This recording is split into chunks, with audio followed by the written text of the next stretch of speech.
यह समय होता है 1942 का, जब द्वितीय विश्व युद्ध चल रहा होता है, उस समय होता है जो है जैसे ब्रिटेन वाले गुट को अर्थात ब्रिटेन वाले गुट को जो है हार का सामना जैसे जापान और जर्मनी के द्वारा मतलब किया जाता है। तो अब इस समय जो है यूएसए, चाइना और ऑस्ट्रेलिया के द्वारा ब्रिटेन पर दबाव डाला जाता है कि आप भारतीयों को युद्ध में शामिल करो। तो भारतीयों को युद्ध में शामिल करने के लिए ब्रिटेन क्या करता है, एक क्रिप्स मिशन की मतलब घोषणा करता है जो कि मार्च 1942 में भारत आता है। तो क्रिप्स मिशन भारत में कब आता है? मार्च 1942 में आता है, जिसके अध्यक्ष स्टीफर्ड क्रिप्स होते हैं या 1% सदस्य मिशन होता है। जो उस समय ब्रिटेन के पीएम विंस्टन चर्चिल होते हैं, यही जो है क्रिप्स मिशन की मतलब भारत में भेजते हैं।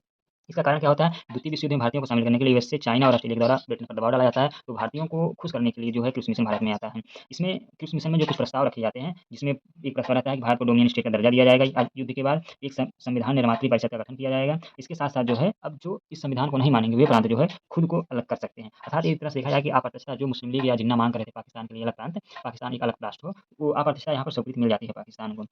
लेकिन इसको गांधी जी आलोचना करते हैं कि डोमिनियन स्टेट और संविधान डोमिनियन स्टेट के कारण वो कहते हैं कि यह एक पोस्ट डेटेड चेक है, अर्थात जो है एक ऐसा चेक है जिसका दिनांक तारीख निकल चुकी है। क्रिप्स मिशन कब आता है? मार्च 1942 में आता है। अध्यक्ष कौन होता है? स्टीफन क्रिप्स होते हैं। उस समय ब्रिटेन के पीएम विंस्टन चर्चिल होते हैं। और यह क्यों आता है? यूएसए, चाइना, ऑस्ट्रेलिया के द्वारा दबाव डाला जाता है द्वितीय विश्व युद्ध में भारतीयों को शामिल किया जाए। तो भारतीयों को खुश करने के लिए जो है डोमिनियन स्टेट दर्जा करने की बात की जाती है युद्ध के बाद। एक संविधान निर्मात्री परिषद का गठन किया जाएगा और फिर की जाती है डोमिनियन स्टेट का दर्जा युद्ध के बाद दिया जाएगा। एक संविधान निर्मात्री परिषद का गठन किया जाएगा पर द्वितीय विश्व युद्ध समाप्त होने के बाद। और इसमें इस संविधान में ये बात किया जाता है इस प्रस्ताव में कि जो इस संविधान को मानने के लिए तैयार नहीं होंगे प्रांत, उनको स्वतंत्र होंगे, वे चाहे माने या ना माने। इस तरह से देखा जाए, पाकिस्तान को एक तरह से अप्रत्यक्षता स्वीकृति मिल जाती है कि हाँ, ठीक है। लेकिन इसको गांधी जी आलोचना करते हैं कि उस मिशन 1942 की, वे कहते हैं यह एक पोस्ट डेटेड चेक की भांति है।